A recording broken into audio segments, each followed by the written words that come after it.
will not be tolerated. If I look crazy, it's because that's how I feel. I don't know how to live in two worlds. There are others, but they're not like us. We need to get out of here now. Open your eyes.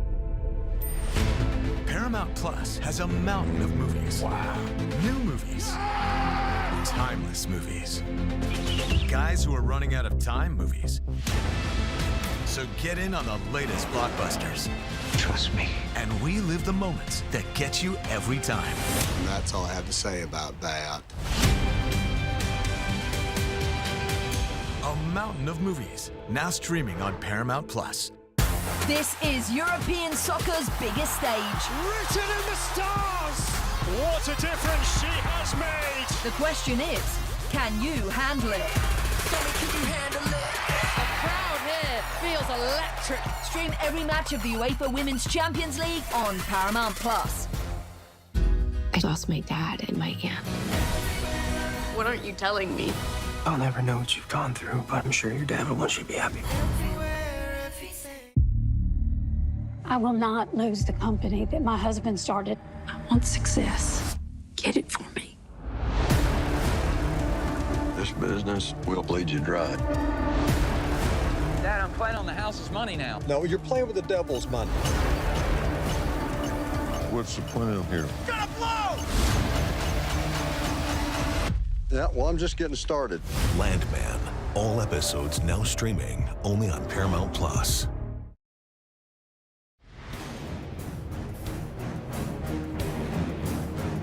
Time for our third match on day 18 at the World Cup. All eyes on Mexico City as Mexico face Ecuador in the round of 32. The co-hosts have been on fire so far. 3 wins from 3 in the group stage without conceding a single goal. As we welcome you along to Golazo Matchnight 48 Nations. It's Adam Hunt here in the studio with Chris Whittingham and Ian Joy. Great to see you guys. Hello to everyone watching on YouTube as well. Do send in your questions and comments and we'll get to the best of them throughout the show. Let's start talking about Mexico. Are we getting ahead of ourselves? I know it's 3 wins from 3, Whitty. They haven't conceded a goal. There's a lot of superlatives that we can use. Is that the case, or have they just not been properly tested yet? I think there's a lot to get excited about, for sure, with this Mexico side. I think they have figured out their formula at the right time. I still think there's a little bit more there from a potential standpoint in terms of their attack and their ability to go forward. I thought we saw it in that third game, but it was kind of a strange game. They made a bunch of changes. They're playing an opponent that I think was on their way out of the tournament. So the clean sheet's obviously enormously positive from that group stage. It wasn't a very difficult group that they were in, if we're being honest. But I do think in the overall, there's a lot to be positive about with this group, and I think the one thing that they have looming with them, we talk about it all the time, is the advantage of the Azteca, the home crowd, the stadium, the altitude. I will say those things are a little bit negated in this game against Ecuador because Ecuador are a team that are also used to playing at altitude. So I think there's a lot to be a positive about for them, but I think this is a game that will be the proving of them. How much credit is due Javier Aguirre and the way that he's gone about this World Cup? Because I think the jury was still out, wasn't it, from the Mexican fans? A lot of people looking from a neutral perspective coming into the World Cup, they didn't really know what to expect from Mexico. Either it could be a roaring success, or it could be a massive disappointment in front of their home fans. Adam, there's been a lot of negativity over the years, especially in between World Cups towards the Mexican national team, about getting it right, about getting the product right, about entertaining the supporters, about even pleasing their own supporters, about potentially trying to not get booed by your own supporters. If you don't produce, the Mexican fans will let you know. If it's not good enough, they always expect more. But with Aguirre, sort of quietened the noise down just a little bit. I'm excited about Mexico. It's very rare that I will say that, but actually, they've got me on board this World Cup. Not conceding a goal is actually pretty incredible going through the group stage of a World Cup. Now, I know, to Chris's point there, it wasn't necessarily the most difficult group, but I definitely thought and questioned about this defence being good enough to be able to not concede goals and how strong they would be. It's given them the opportunity to be able to progress through without conceding, try to get better and improve offensively so that now we get to find out how good Mexico really are. Because if they're going to do any damage, if they're really going to make noise, you've got to do it offensively. Lovely to see some of the stories, though, coming out of this camp, right? Raul Jimenez scoring that goal and the emotion coming through him with that first game header. I thought that was terrific. And this team seems to be very, very united. Ochoa coming off the bench, getting celebrated. I'm not really a big fan of that, but I understand why. To get all the Mexican fans on board, you would want to make a moment like that happen, because now the going is really going to get tough for Mexico. Skeeter 2018 says that this will be the most emotional game of the day. It's going to be the most atmospheric, given it's at the Azteca. You mentioned the atmosphere there. How do Ecuador cope with playing Mexico in Mexico? This is where sometimes I do think that the experience from qualifying, I think we overlearned with Ecuador going into this tournament. They were on the brink of going out. They needed that late winner against Germany, and they got over the line. But I think one of the things that is transferable is some of the away trips that you have to make in South American World Cup qualifying. I do think that having to go to La Paz and play any kind of normal game there at that level of elevation is very difficult. Having to go to the away environments like in Argentina and in Colombia and in Brazil, these are very difficult games over the course of qualifying that are very similar to the kind of atmosphere that they will face here. So anything like the Azteca, and look, it's a World Cup, it's a host nation,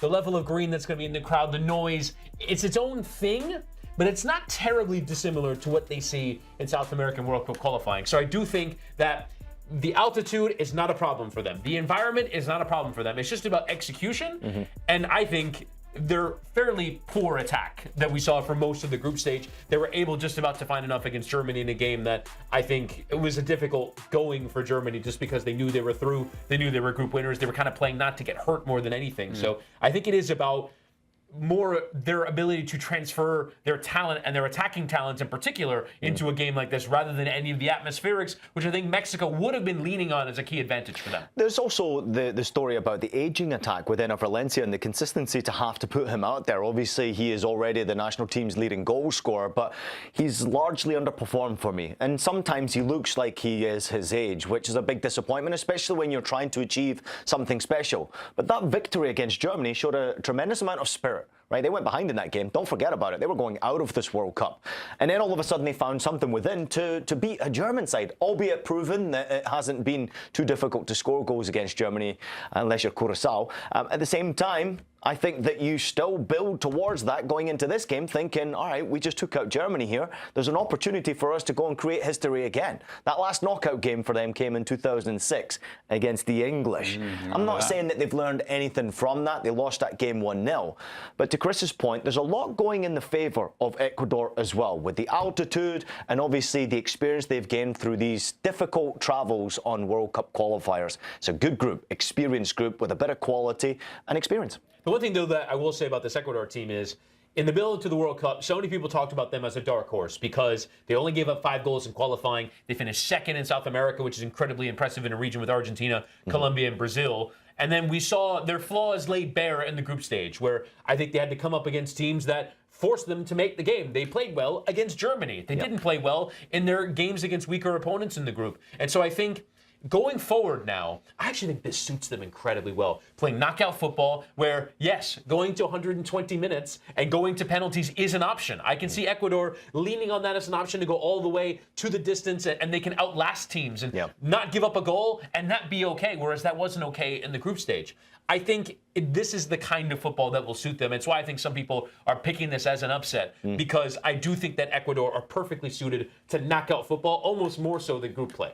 Okay, let's have a look at the lineups for this big game, Mexico against Ecuador. We're going to start with Ecuador. Ian, what we got? Yeah, listen, obviously a very talented team. Caicedo will wear the captain's armband in the middle of midfield. Why wouldn't he, with how expensive he has actually been for them? Pedro Vite caught my attention. He's been actually pretty class. The Pumas midfielder, so familiar to Mexico.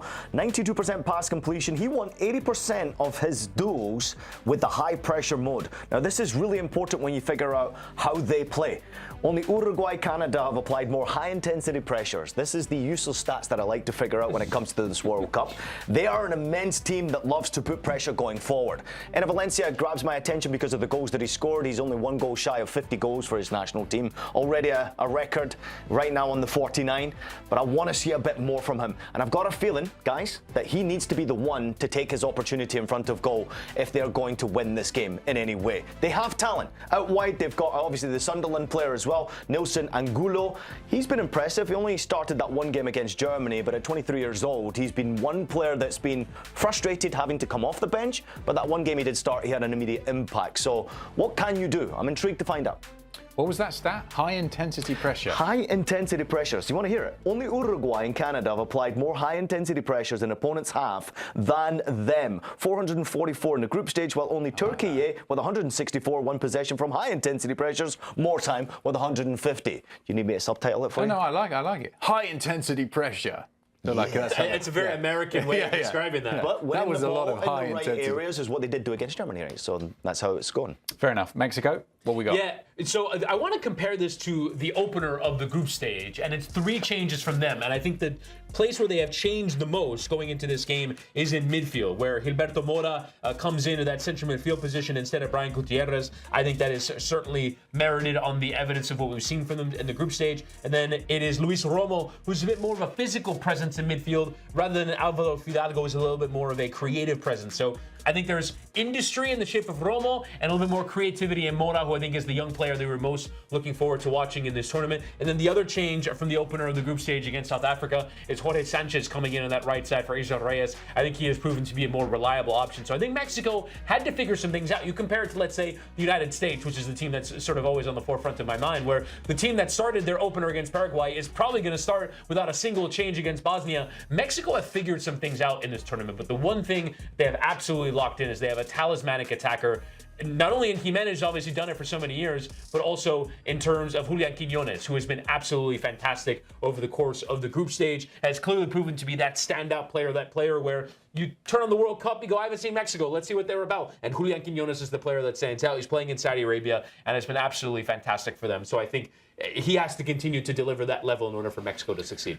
Of the hosts of this, the co-hosts of the World Cup, who do we think has had the best group stage? I know Canada are out, but if you're just looking at the group stages, who would you say has had the best? Ian, you get to go first. Oh, thanks. I wonder why you're asking me that question, Adam. Thanks for putting me on the spot. Listen, it's very difficult to argue with a team that's not conceded a goal in this World Cup in Mexico. They have this home field advantage. They had a game plan going into this World Cup, and that was to stay in Mexico. They've done exactly that. Tremendously important to do so because this game, you have an advantage because you're playing in front of 100,000 fans plus in this stadium. I know the altitude won't come into play here because obviously Ecuador have to deal with the same themselves. But I think it is an amazing feeling to be in front of your own supporters at Azteca, where they have never lost a World Cup game, might I add. It's important. And I do think that it's, for me personally, very difficult sometimes to give that positive towards the Mexican national team because as a former US captain, I was always sort of taught to hate the Mexican national side. And I'm not shy in saying that. But it's hard not to love what Mexico are doing right now. FIFA World Cup and the Mexican supporters, they come together. They come united. The whole city, the whole country becomes one. And I'm feeling that presence already. And albeit the performance hasn't been up to scratch, it's not quite top performance just yet. They haven't conceded a goal. They've been successful all the way through the group stage. They've maintained that home field advantage, and they're entertaining me. And one star, as you mentioned, Quiñones as well, can create a bit of history. There's only ever been one Mexican player to score in 3 separate games at a World Cup. That was Luis Hernandez back in the 90s. I just wonder if Quiñones can be that guy. This seems like a game for him. I would argue it's the United States. I think the U.S., and I'm not just saying that from a myopic point of view. I think if you analyze the quality of performances, obviously primarily in the first 2 games, which I think is really the only games you can measure them against, the level of performance they delivered in both of those games, it was dominance. It was teams that were difficult to break down, and they did it over and over again. It was a formula that you can see translating to the knockout round, whereas I do see Mexico potentially having to slog it out in this game against Ecuador. I don't think that the U.S. will struggle to that degree against Bosnia and Herzegovina. So I just think from what we've seen, the performance against Paraguay is one of the best performances we've seen at this World Cup from any team. Never mind the host, never mind region. One of the best performances we've seen from any team, full stop. And I think that is why I think the U.S. have been the best team at this tournament. I think it's the level of performance rather than the results, which you can quibble with, how they gave up that goal in the final minutes of the game against Turkey. Yeah. Obviously, it's not nice to lose a game in the World Cup, but ultimately for me it was inconsequential. Listen, this is not a USA pre-game show, so that's why I threw Mexico in there. Plus, you put me on the spot, Adam. But at the same time, I got a lot of love this competition from the Mexican supporters out there who love the chat as well. So feel free to let Chris Whittingham know exactly what you feel about him choosing the US. Answers onto YouTube. We'll read them out throughout the show. Time for a short break here on Golazo Match Night 48 Nations. We've got plenty more coming up for you in a couple of minutes.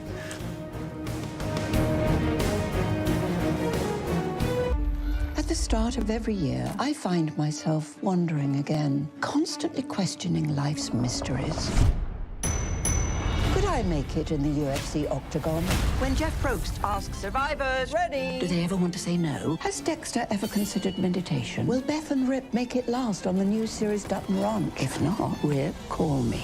Stream new series and returning favorites, plus huge events. It's going to be the biggest year yet. Welcome to the Running Man. The rules are simple. Survive 30 days. But the entire nation is hunting you down. The grand prize, $1 billion. Win this game. Change your family's life forever. Hunt him down! People will sell you out in a heartbeat. What is happening? Welcome to the Running Man. I'm back. I'm really back. Why am I here? I'm not dead, right? Disruption on this campus will not be tolerated. If I look crazy, it's because that's how I feel. I don't know how to live in two worlds.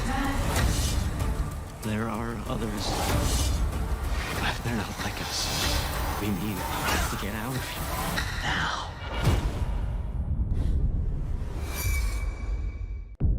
Open your eyes. Paramount Plus has a mountain of movies. Wow. New movies. Timeless movies. Guys who are running out of time movies. So get in on the latest blockbusters. Trust me. And relive the moments that get you every time. And that's all I have to say about that. A mountain of movies, now streaming on Paramount Plus. This is European soccer's biggest stage. Written in the stars! What a difference she has made! The question is, can you handle it? Can you handle it? The crowd here feels electric. Stream every match of the UEFA Women's Champions League on Paramount Plus. I lost my dad and my aunt. What aren't you telling me? I'll never know what you've gone through, but I'm sure your dad will want you to be happy. I will not lose the company that my husband started. I want success. Get it for me. This business will bleed you dry. Dad, I'm playing on the house's money now. No, you're playing with the devil's money. What's the plan here? Gonna blow! Yeah, well, I'm just getting started. Landman. All episodes now streaming only on Paramount Plus. Welcome back to Golazo Match Night 48 Nations. Mexico aiming to banish the famous curse of El Quinto Partido, the fifth game.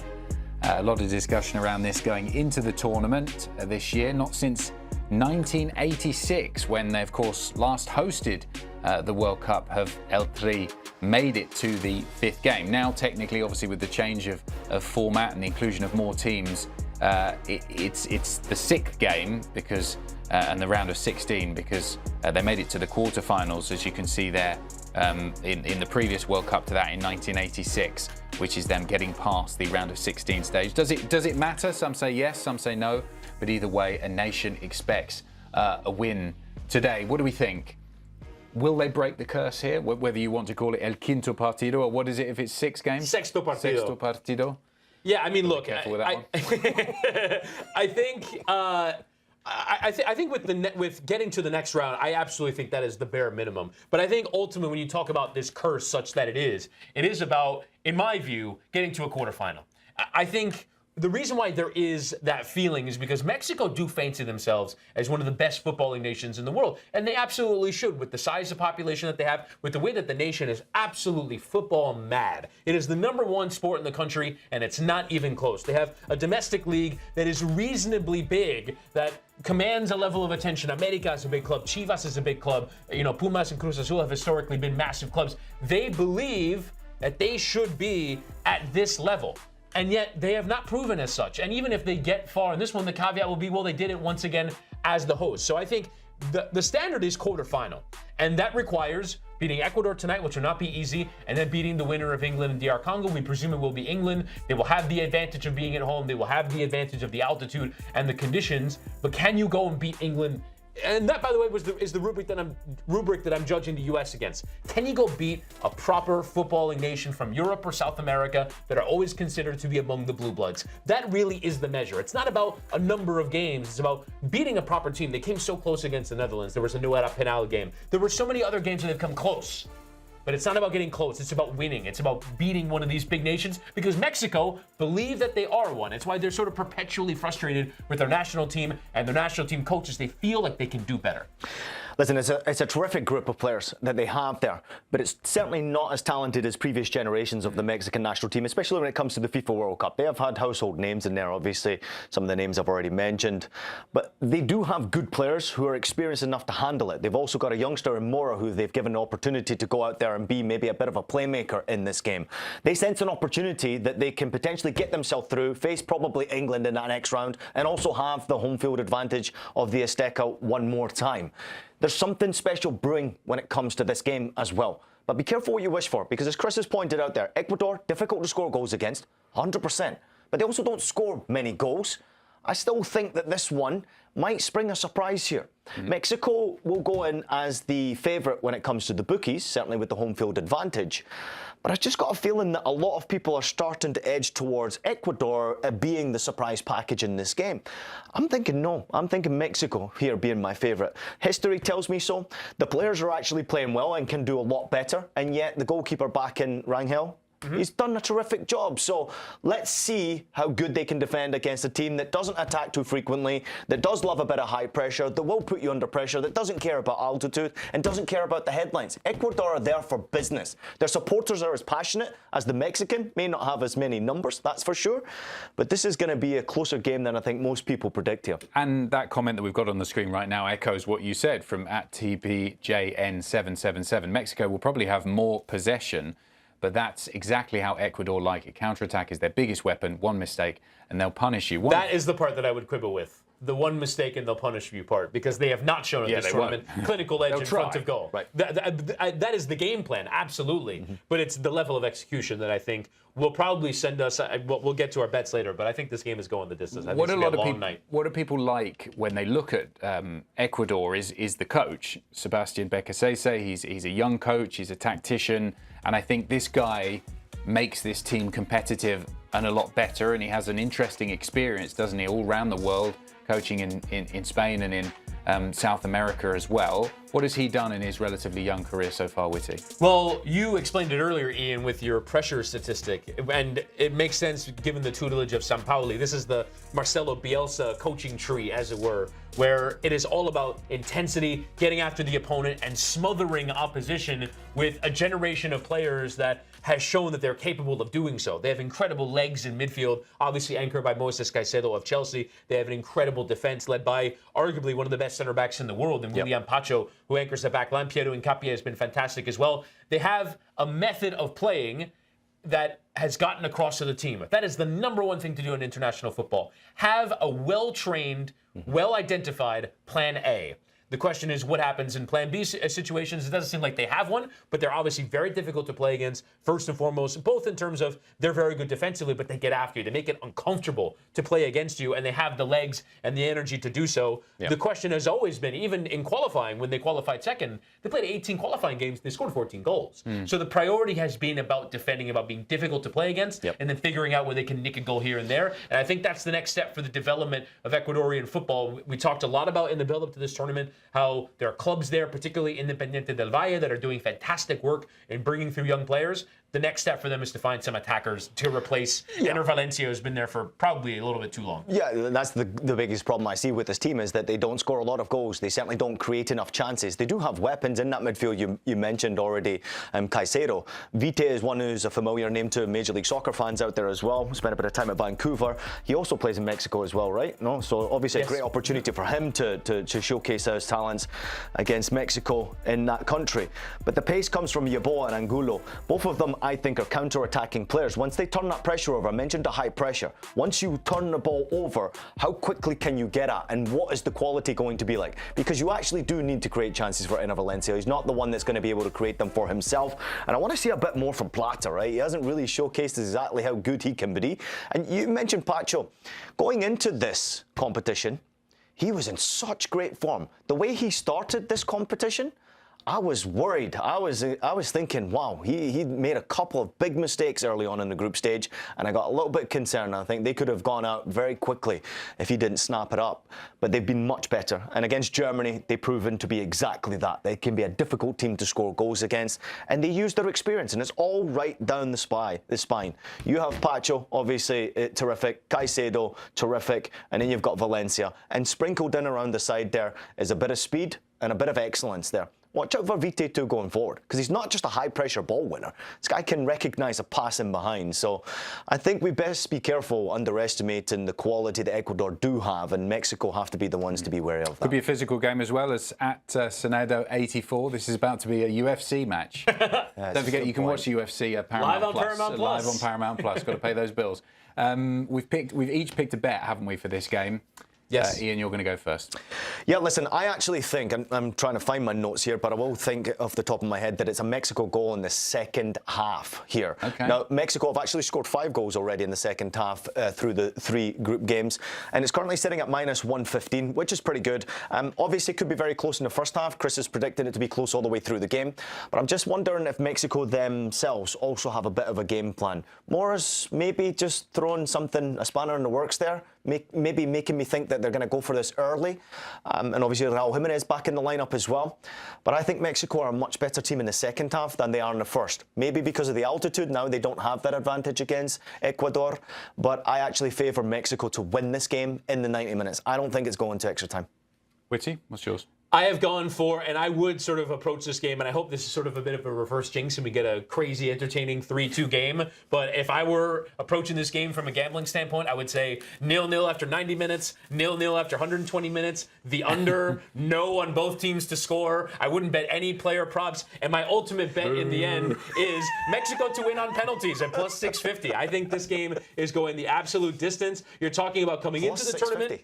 You're talking about coming into the tournament. This is the team that was the best defensive record in qualifying with Ecuador, with only the 5 goals allowed in South America. And this is the best defensive team in the tournament in Mexico. We've yet to concede a single goal. I think this is going to be attritional. I think it's going to be difficult. I think both teams are not going to want to make the mistake here. And I can see this going all the way. So Mexico to win on penalties is my prediction. Mexico's goalkeeper through the group stage only faced 5 shots through 3 games. So if that's backing Chris up, I don't know what else. You know what? I hope it goes to penalties and Ecuador win.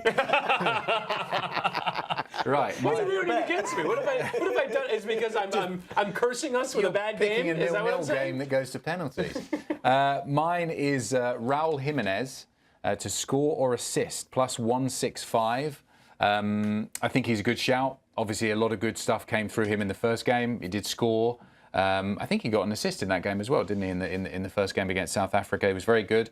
Didn't play quite so well in the second game and wasn't involved in the third. But we've mentioned about the storylines for him coming into this World Cup, how much it means for him to be playing in front of his home fans, and I think that's going to inspire him to put in another good performance. So, score or assist, lump on. Also trying to get to 50 goals as well for the national team as well. Let's not forget that. And how emotional he was after that first game, getting the header. Just fantastic, man. It's a great story. Okay, time for a short break here on Golazo Match Night. 48 nations. We've got plenty more coming up for you after this short break in a couple of minutes. We'll see you then. At the start of every year, I find myself wondering again, constantly questioning life's mysteries. Could I make it in the UFC octagon? When Jeff Probst asks survivors, ready? Do they ever want to say no? Has Dexter ever considered meditation? Will Beth and Rip make it last on the new series Dutton Ranch? If not, Rip, call me. Stream new series and returning favorites, plus huge events. It's going to be the biggest year yet. Welcome to the Running Man. The rules are simple. Survive 30 days. But the entire nation is hunting you down. The grand prize, $1 billion. Win this game. Change your family's life forever. Hunt him down! People will sell you out in a heartbeat. What is happening? Welcome to the Running Man. I'm back. I'm really back. Why am I here? I'm not dead, right? Disruption on this campus will not be tolerated. If I look crazy, it's because that's how I feel. I don't know how to live in two worlds. There are others, but they're not like us. We need to get out of here now. Open your eyes. Paramount Plus has a mountain of movies. Wow. New movies. Timeless movies. Guys who are running out of time movies.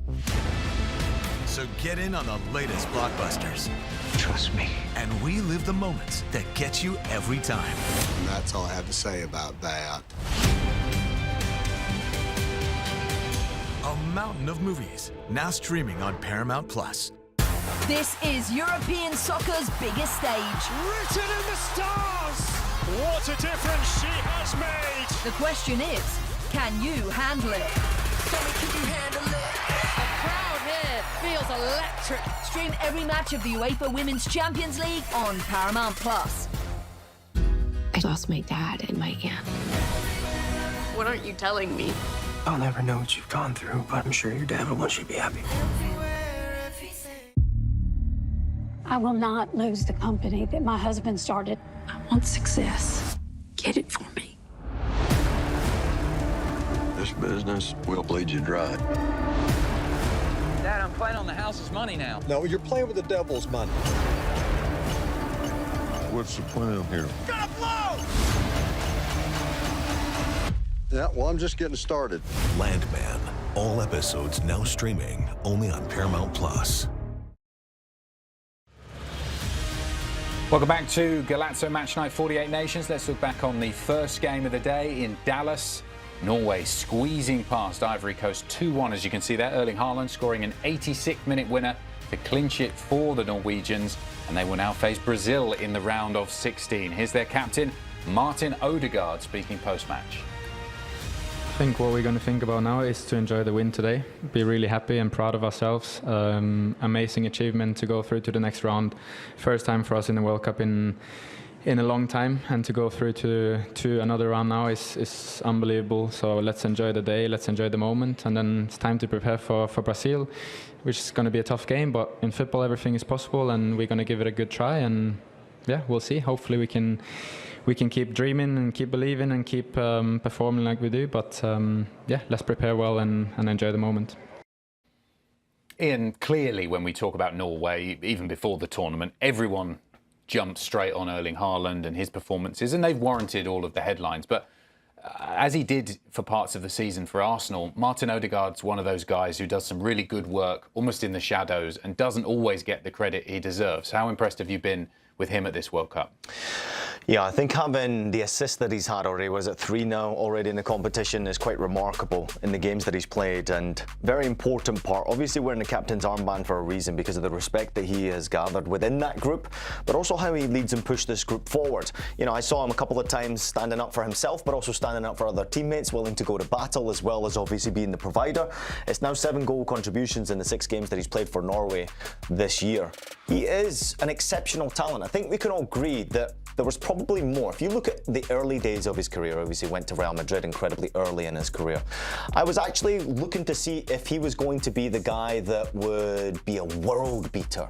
But then injury sometimes can hamper you. The way he's mentally been able to handle the fact that his career's not necessarily gone the way he wanted it to go, and then sort of rebounded back and forth with injuries, because inevitably it's going to happen. You have to be able to be a strong personality to do that. But his talent has never really been questioned. When he's fit, when he's healthy, he's normally the best player on the pitch. And even though Erling Haaland will get all the credit for the goal scoring, the best player on the pitch normally is Martin Odegaard, for the way that he looks in possession of the ball, the vision that he has. I don't think there's anyone on that pitch that has vision better than him in that game today. He just sees the game differently. It's almost as if it slows down for him. And it's always been that case. I remember watching him as a teenager, and he was exactly the same player. He might have lost a bit of a step, and I don't think his career has actually gone on, and we're talking about a Premier League champion here. I don't think he's gone on to have the career and the goals and the assists that we'd have hoped when we first saw him come onto the stage. But it's still one of the best players at this World Cup, and now great to see him healthy and enjoying this World Cup. And that's why Norway are going on.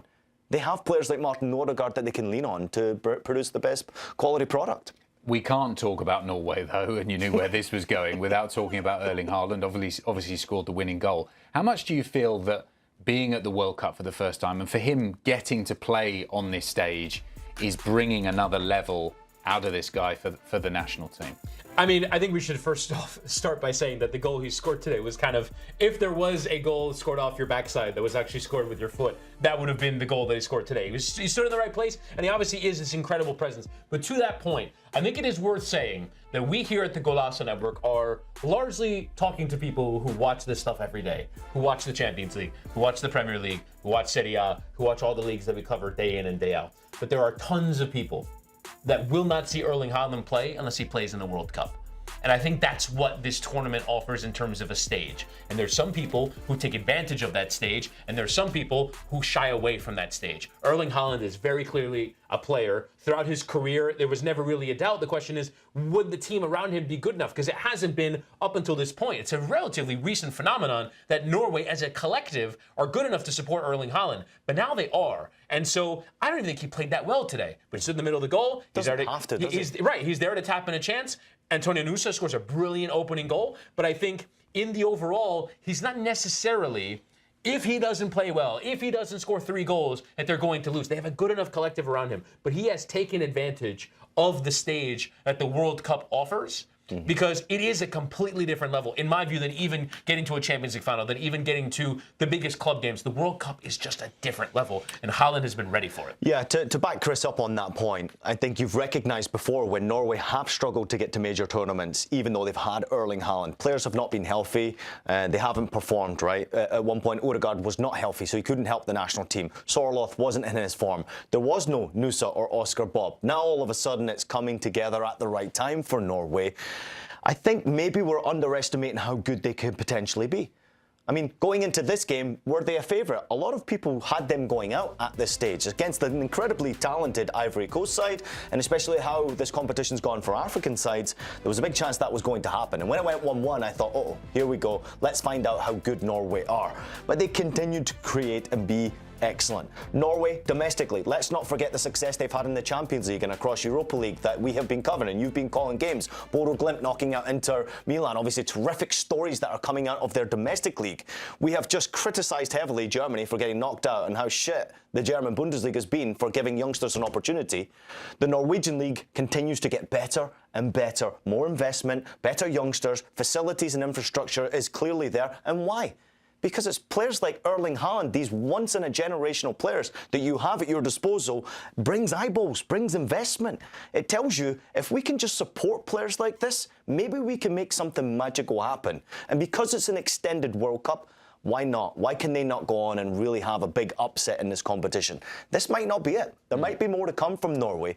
And when you've got a finisher like him, and albeit maybe one he panicked with after it hit off his heel and went closer to the goalkeeper than he expected, you know he just needs one chance. He doesn't have to have too many contacts on the ball. He doesn't even want it. He just wants to score goals. Let's look at it from the Ivory Coast perspective. They scored a goal in the game. They made it close. Maybe felt that they should have won the game, and it could be them facing Brazil in the next round. We can look at the SofaScore ratings here. Obviously, Amad Diallo getting the 9.4 coming off the bench. There's a few 7-point somethings in there. 7.3 for Diomande, the star man. 7.67 dead on for Agbadou. But will they look back at this World Cup and think it's been a success, what we expected, or not good enough, Witty? Well, I mean, the manager in the build to the tournament said, I think he said semi-final or winning the thing was his ambition. So maybe not against that rubric, but I think in terms of what we had in terms of expectation, based on the fact that they've never reached the knockout round, I was incredibly impressed with Ivory Coast. And I can't wait to watch them at the next Africa Cup of Nations and then at the next World Cup, because they look like they're building something. I loved the way that they approached their game against Germany. Another game where I thought they were better and didn't win. I thought they were better than Norway today and didn't win the game. And I think there are a number of reasons why they didn't win the game. I think I'm a little bit frustrated with some of their decision-making in the final third. We talk about that a lot at this World Cup. It is one of those things that's most difficult to work out in terms of cohesion, but I think some of the decision-making, particularly in my view, shooting from long distance, they do it way too much. There are quite a few teams at this tournament that shoot from long distance way too much. And there are people who say, oh, back in the mid-2000s, all these bangers were scored from long distance, and why don't people shoot from long distance anymore? It's because it's a low percentage shot, and because the ones that make the highlight reel are special, but the ones that don't make the highlight reel are voluminous. There are lots of them, and they're also quite frustrating when you have promising attacks that end with shots from 35 yards that end up in the 20th row of the stands, which we saw from Ivory Coast far too much. So I think with Amad, who, by the way, should have started this game, incredibly frustrated that he didn't start the game because of the goal that he scores when he comes on, obviously proves his magic and his ability, but this Ivory Coast side has a lot about it. I thought they played some enterprising football. They were brave, they had endeavor, they're but a good side, Chris, right? But at the same time, you still got to take care of business, right? Good teams find a way to win games, and I think we can say the same about Norway. They found a way to win this game, albeit under pressure. Excellent goal, by the way, to make it 1-1 from Amad Diallo, and that's the second time he came off the bench to score a goal, and I'm sure he's asking the same questions. Why am I not starting this game? Surely when I have an impact from the bench, I deserve to start that next game. It's not always the case in World Cup. You have to still find a way to win these games, otherwise you're going home.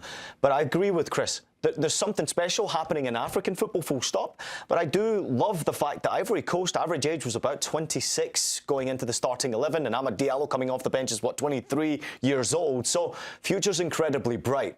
And Yan Diomande was probably the most talked about player after match day one. Everyone was thinking, where's he going? Is it Liverpool, Paris Saint-Germain? And he also showcased now and again the brilliance that he's got. But there's more to come from him as well, as I thought there was more to come from Ivory Coast. This game, they were the better team. I agree with Chris. They should have found a way to win the game. They just didn't. And unfortunately for him and them, they came up against Erling Haaland and Norway that figured it out. They've got a bit more experience there.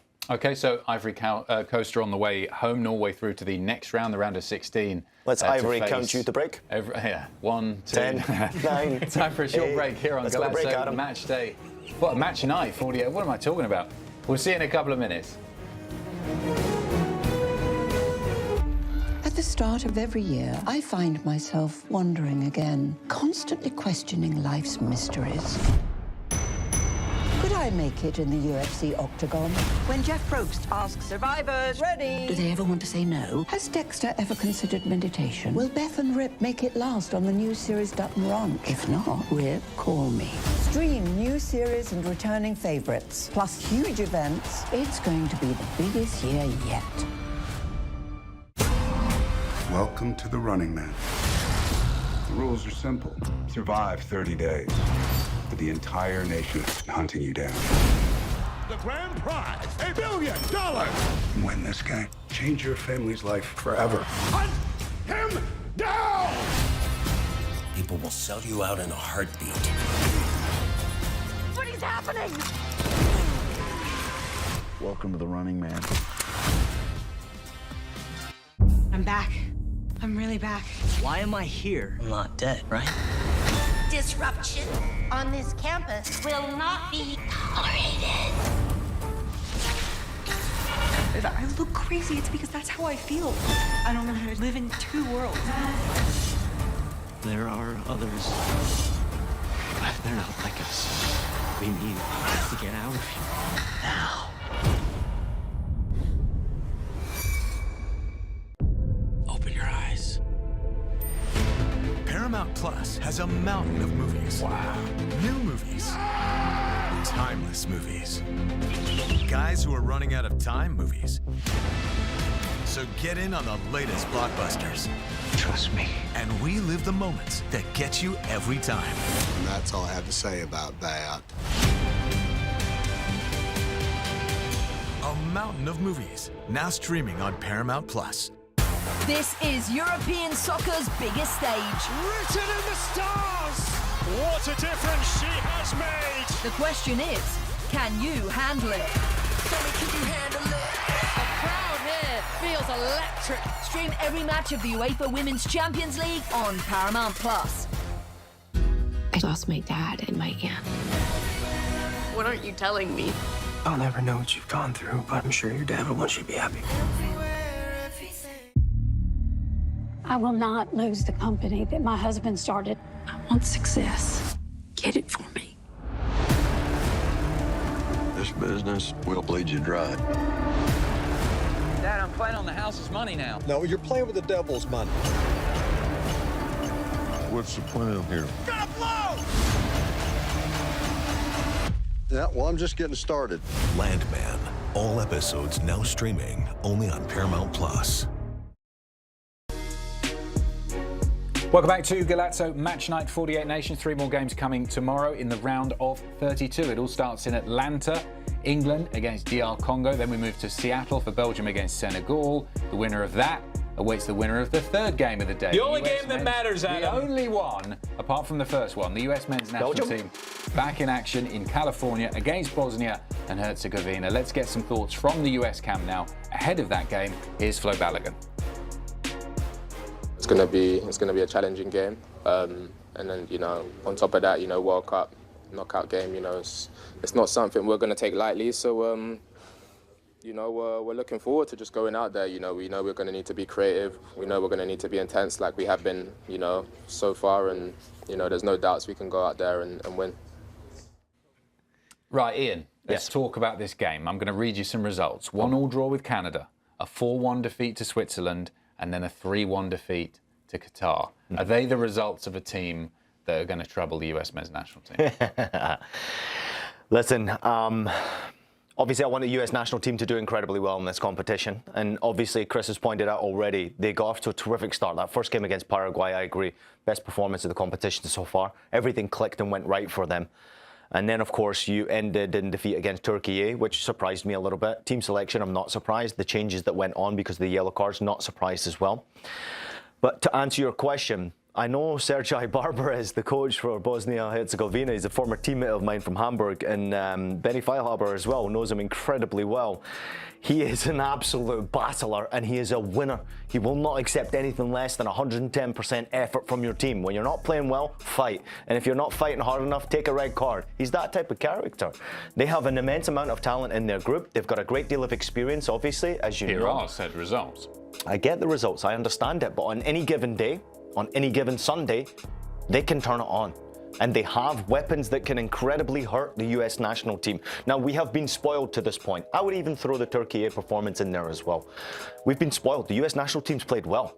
Everyone's behind the team, believing that something special can happen. We've also had moments with this US national team, even under Pochettino in these friendly games, where the team's just not turned up or the performance hasn't quite been right. And the media has been questioning a little bit too much. And Pochettino's made some interesting decisions. I think you have to get everything right going up against this Bosnia side because of that. They can turn up and they can hurt you. Absolutely. Do I think they'll win? No. I think the US wins comfortably in this game. I just think they're too good. Full stop. From top to bottom, squad, roster, bench. The US has a better team, better roster. They should win this game comfortably. But as we all know in our game, anything can happen, and that's what I'm wary of. What was it that Switzerland did in that game where they made Bosnia look pretty silly there? They won that one 4-1, that the US are going to be looking at and saying, OK, this is the blueprint. If we're going to win the game in similar style, this is what we've got to get right.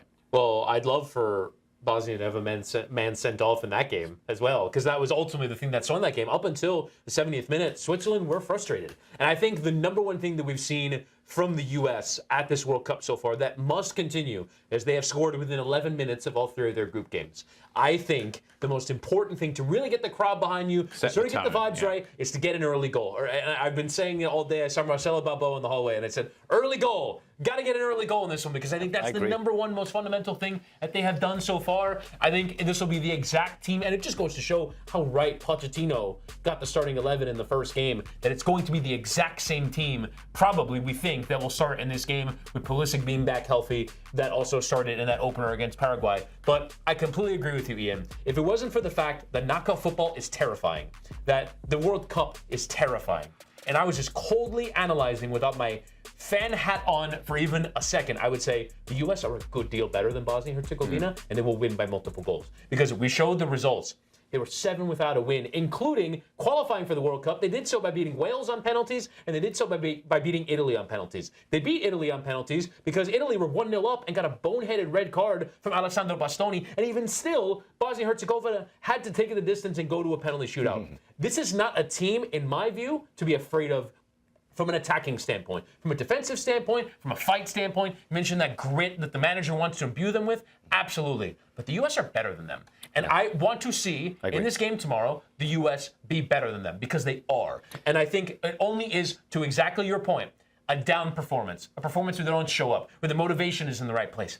I just can't see that happening in a home World Cup. There's a difference between that happening in a friendly and that happening in a World Cup match when the world and the nation is watching. I was trying to find an angle, because I kind of knew you would come at that angle yourself, Adam, with the question. So I dug a little bit deeper to see where the quality is really coming from this Bosnia side. And it's not hard to find out that from set pieces is where their real danger is. They've scored 3 goals from corner kicks in the competition already so far.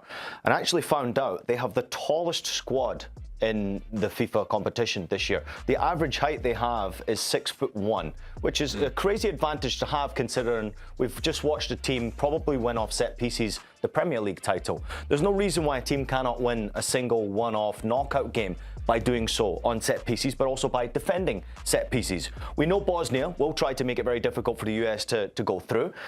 But I just think that there's a way that they will look at it themselves. How can they get a goal? Because I don't think they'll try to go for extra time and penalty kicks Bosnia. I do think Sergej will go for the win, and he will try to do it in a defensive manner, understanding that the US is a better team, and on their day they should knock Bosnia out of this competition.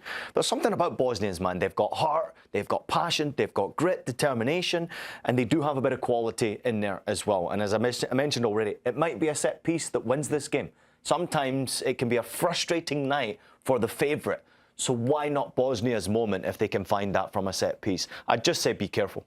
We heard from Flo Balogun there. He was the US player, really, who came out the traps fastest, wasn't he? In that first game, he was unstoppable and just played brilliantly. How important is this game for him that proves he can do it in a knockout game at a World Cup, Whitty? I think it's what he does week in, week out for his club at Monaco. He has proven that he can be a game-in, game-out performer at a pretty high level, and the way that he fits so perfectly with this group of players. And I think we saw maybe at the beginning of the World Cup camp that it was Pepe who actually was playing better with Pulisic. We saw it in the friendly against Senegal, but as the tournament has gone on, the performance that he showed against Paraguay, and particularly the finish for the 3-0 goal, showed a level of confidence from a player at a World Cup that shows he's not overawed by the occasion, that shows that he is ready to take this on and can fit well with Pulisic. And I think with the great movement of Tillman and McKennie from midfield and Dest off that right-hand side, I think this team is perfectly catered towards his skill set. He just has to go out there and do the business and do his job, and that's exactly what he's done so far. In the second game, he was actually asked to do a different job, playing with Pepe rather than with Pulisic, and they also were able to achieve that together as well. He played in a different way and thrived in that as well. So he has shown in 2 different ways his ability as a center forward. So I think he is absolutely one of the strengths of the team. I often have to ask myself, how good is he? Because a lot of the time, we hear about the story of him obviously coming through the ranks. He had a tremendous amount of opportunity to be in the Premier League, and then obviously, as you've watched his career path, he's ended up in France, and it's working out incredibly well for him. But when you see the potential of Flo Balogun, you think, man, this guy could be really something special. If you create an opportunity for him when he's confident and when he's healthy, more often than not, he's going to hit the target. And actually, what we're witnessing recently, more often than not, he's scoring, he's finding the back of the net. I think there's another level to his game. And I think for the US to really create history in a FIFA World Cup, and obviously the record against UEFA teams in knockout stages is horrendous. They don't have a good record at all. I think it's no wins in the last 13 or something like that in knockout stage games in FIFA competition. That needs to change, but you need match winners to be able to do so. And I don't think it's just him, Adam. I think obviously he's supported by a real good casting act. I cannot wait to find out what the starting 11 will be, because I've got a feeling there might be a change or two in there that's going to surprise us. What do you think? Well, we were talking off air coming into it, Berhalter's performance. And there's something that I feel in that relationship between Poch and Berhalter. And sometimes it happens in club competition, and sometimes it happens in the national team. We see it with France, right? France, you obviously have Doué, who can't even get into the starting 11. Deschamps Because Barcola fits better. He fits better, and I think Deschamps, obviously, with his formation and the way he plays, tactically prefers that player. And Pochettino, I think he's trying to find a way to get Berhalter more involved and a reason for him to start these games.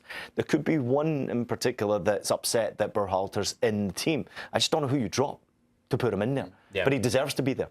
Yeah, we'll have to wait and see until that lineup drops. Don't forget, we will have a special Call It What You Want for you live from Chicago. There'll be a recess in Chicago. And Charlie Davies, Jimmy Conrad, Tony Miola and Marcelo Balboa, plus our reporter Mackenzie Brooks will be on site there to keep you right up to date with a brilliant live show from Team USA against Bosnia Herzegovina. Time for a short break here on Golazo Match Night 48 Nations. Got plenty more coming up for you next. At the start of every year, I find myself wondering again, constantly questioning life's mysteries. Could I make it in the UFC octagon? When Jeff